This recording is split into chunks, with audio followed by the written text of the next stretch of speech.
Olá, estudante, eu sou a professora Laiane Mendonça, do componente de matemática aqui do Pré-ENEM Legal, e hoje nós estamos aqui para mais uma aulinha sobre juros simples, tá bom? Então, o tema da nossa aula hoje é juros simples. Em uma aula anterior, a gente falou sobre porcentagem, e agora a gente vai aplicar essas ideias aqui no conceito de juros simples, tá? Então, vem comigo e fica ligado na nossa aula. Vamos lá. O tema da nossa aula é juros simples, e aí, mais uma vez, eu coloquei aqui para a gente o top 5, que são os conteúdos mais cobrados na nossa avaliação, tá? E os juros aqui, ele se encaixa aqui dentro da matemática básica, tá bom? Então, vamos lá. Ó. Quando a gente fala de juros, eu estou falando dos conceitos de matemática financeira, tá? E aí, a matemática financeira, ela tem uma importância muito grande, porque ela está no nosso dia a dia, né? E a ideia é formar ali um indivíduo que tenha um pensamento crítico e consiga, de fato, organizar ali, né, as suas finanças de tal forma que ele não venha ficar apertado, tá? E além disso, na matemática financeira, a gente tem o objetivo de analisar esse comportamento do dinheiro com o passar do tempo, tá? Essas taxas que incidem, as ideias de inflação, dos juros que correm em cima quando você faz uma compra, ou você vende um produto, ou você pega um dinheiro emprestado. Então, quando a gente trabalha essas ideias, eu estou envolta aqui no campo da matemática financeira, tá? Aí, dentro desse conceito da matemática financeira, nós temos a ideia da inflação. O que é a inflação, né? A inflação, ela é esse aumento sucessivo e generalizado sobre os preços dos produtos e serviços. E aí, atualmente, nós vemos, né? Nós temos nos deparado muito com isso, com a ideia desses aumentos sucessivos e generalizados, a partir dos aumentos aí que a gente trabalha do mercado financeiro, das ideias do aumento do petróleo. Então, todas as coisas que envolvem isso, tem esses aumentos sucessivos, e aí a inflação é esse valor que está aumentando em cima dos produtos, tá bom? E aí a gente vai ver esse comportamento aqui. Então, um exemplo bem prático que a gente tem no nosso dia a dia é o aumento da cesta básica, que são os produtos básicos ali, do combustível, e aí todos esses aumentos, eles bagunçam um pouco a nossa economia, desequilibra, tá? Então, esses são as ideias da inflação, são esses aumentos generalizados em cima dos produtos do nosso dia a dia. E aí, onde que os juros se apresenta sobre isso? Então, os juros, ele vem quando a gente faz, por exemplo, um empréstimo no banco. Você pegou lá um empréstimo no seu banco, e aí o banco diz, tá, eu vou te emprestar esse valor, mas você vai pagar um valor em cima. Esse valor que você está pagando a mais, ele representa os juros que está sendo cobrado em cima da aplicação que você está fazendo, ou de um investimento, ou ainda de um empréstimo, tá? E aí, quando você faz esse empréstimo ou esse investimento, você vai verificar lá na sua fatura que você tem um valor acrescido. Esse valor acrescido, ele representa a taxa de juros que você está pagando. Então, os juros, ele é um rendimento que se obtém quando o dinheiro é aplicado em determinado espaço de tempo, tá bom?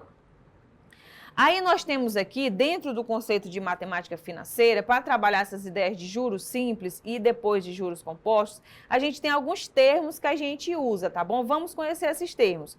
O primeiro deles é o capital. O que é o capital? O capital é o primeiro valor investido, ou pego em um empréstimo ou em um investimento bancário. Por exemplo, quando você coloca esse valor lá na caderneta de poupança, eu vou depositar aqui R$200. Esses R$200 que você deposita ali no primeiro mês, ele vai representar o capital que está sendo aplicado dentro desse investimento, tá? Então, lembre-se, o capital é sempre o valor inicial aplicado em um investimento ou em um empréstimo, tá bom? Vamos lá.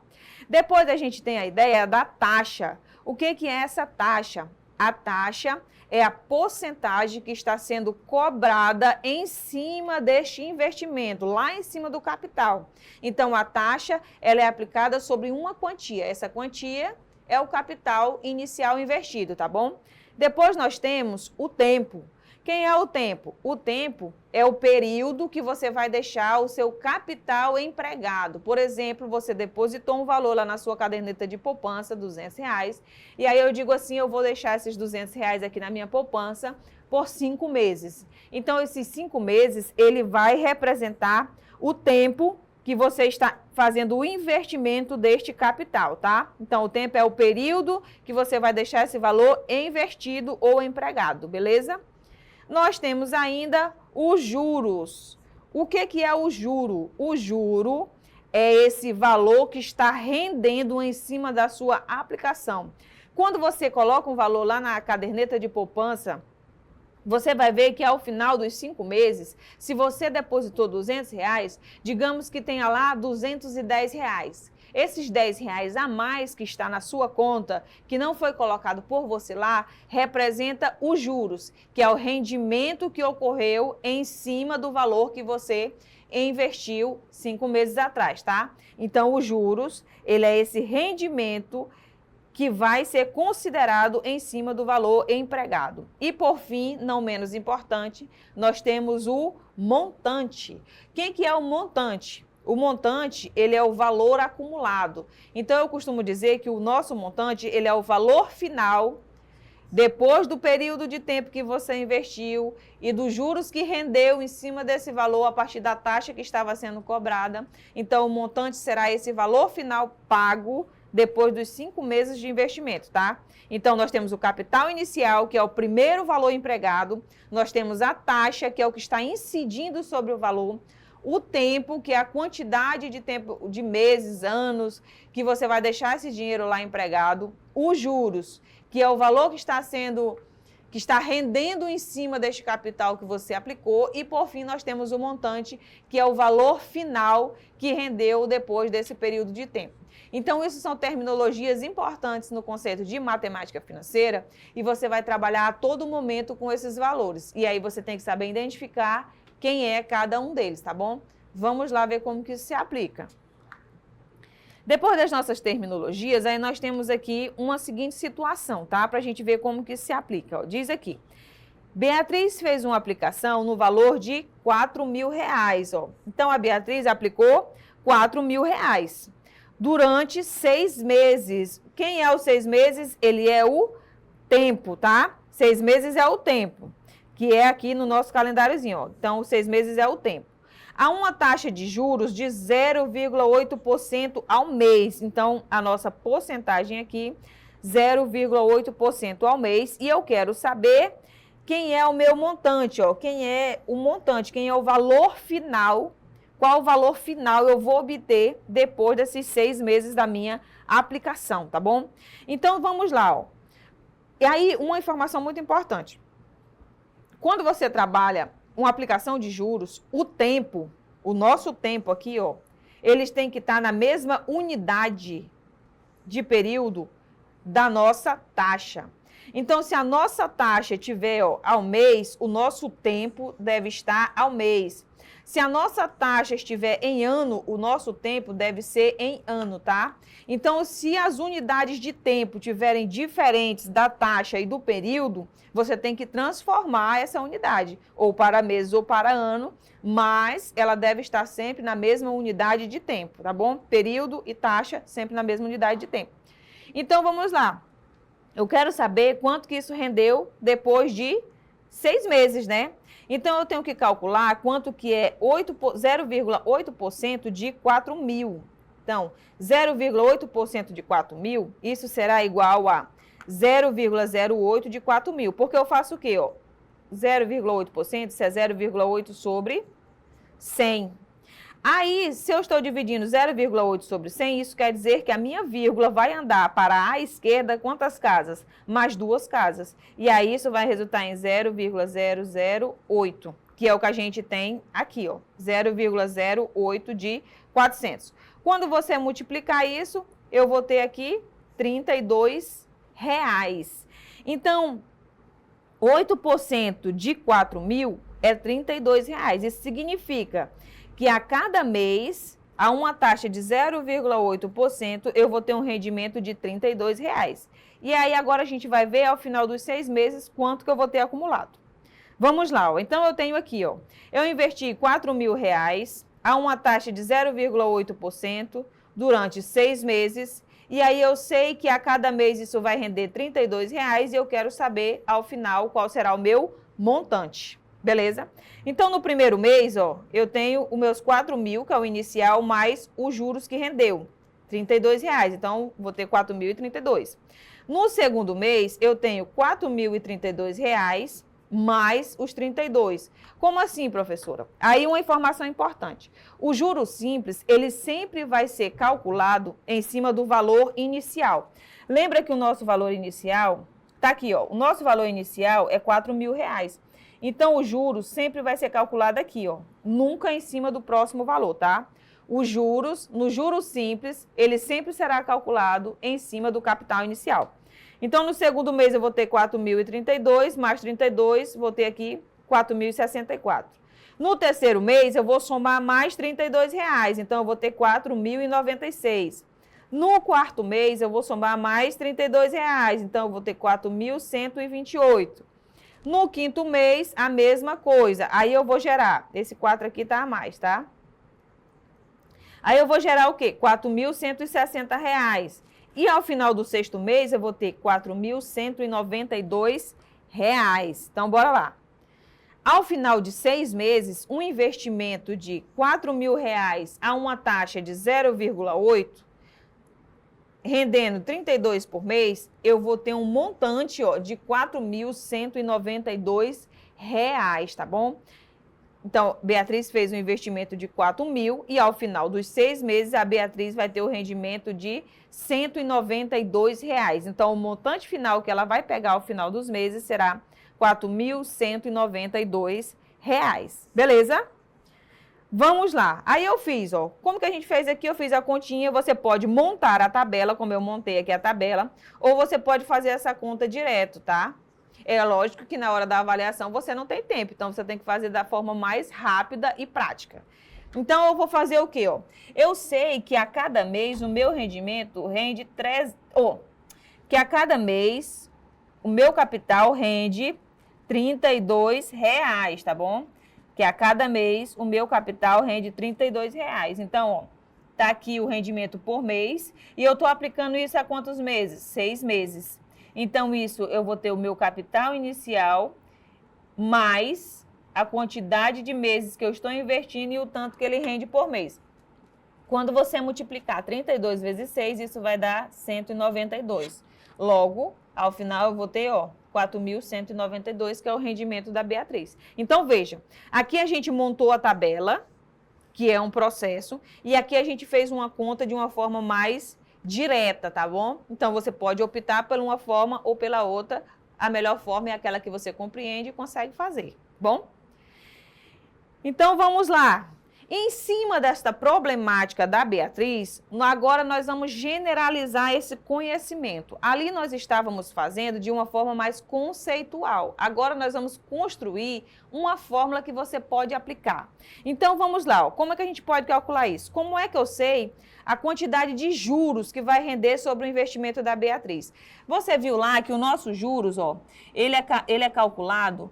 É o capital que você investe vezes a taxa, que é a porcentagem que está sendo cobrado, vezes o tempo. Então, quando eu tenho isso, ó, o meu juros vai ser, ó, olha o meu capital aqui, capital, ó, R$4.000. Quem é a minha taxa? 0,8%, isso é 0,008. Quem é o meu T? Ele é o período, que é o tempo. Então, 6 meses, ó. Logo, o nosso juros vai ser, ó, R$192. Então, a partir de agora, toda vez que você quer calcular os juros incidentes em cima de um valor, juros será igual a capital vezes a taxa vezes o tempo. Capital vezes a taxa vezes o tempo.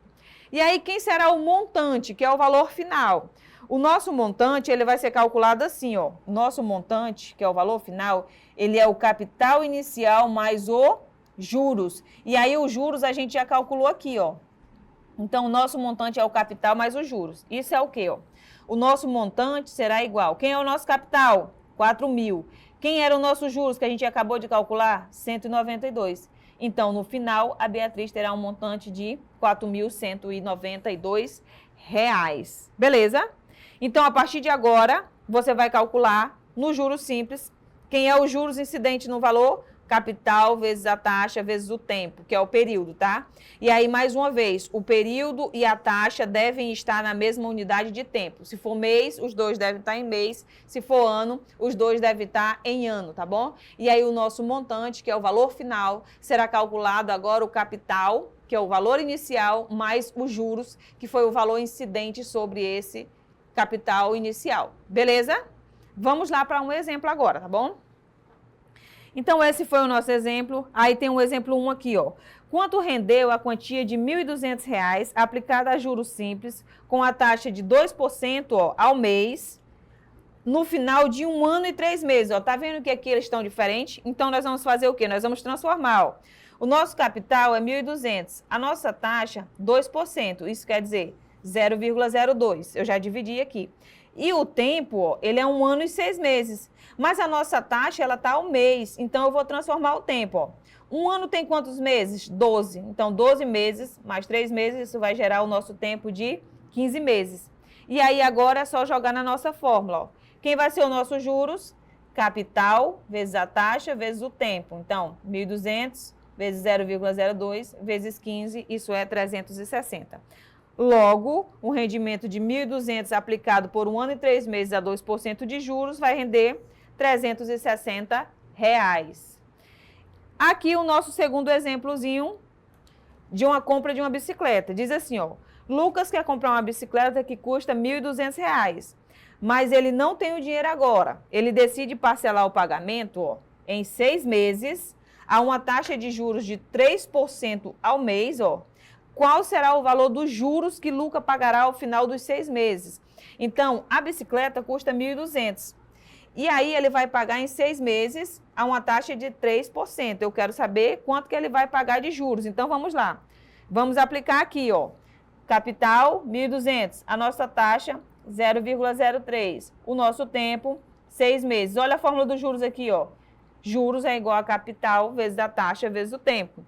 Logo, ó, o Lucas vai pagar 1.200 vezes 0,03 vezes 6. Quando você multiplica tudo, os juros incidentes será de R$216. Logo, ao final dos 6 meses, ó, o Lucas vai pagar R$216 de juros em cima da compra da nossa bicicleta. Beleza? Para fechar a nossa aula de hoje, nós vamos a uma questão que envolve juros simples, tá? Uma questão do Enem, ó, de 2015. Matemática financeira sempre cai no Enem, então se liga só, vamos lá. Um casal realiza um financiamento imobiliário de R$180 mil a ser pago em 36 prestações mensais, com uma taxa de juros efetiva, ó, de 1% ao mês. Guarda esse valor, 1% ao mês.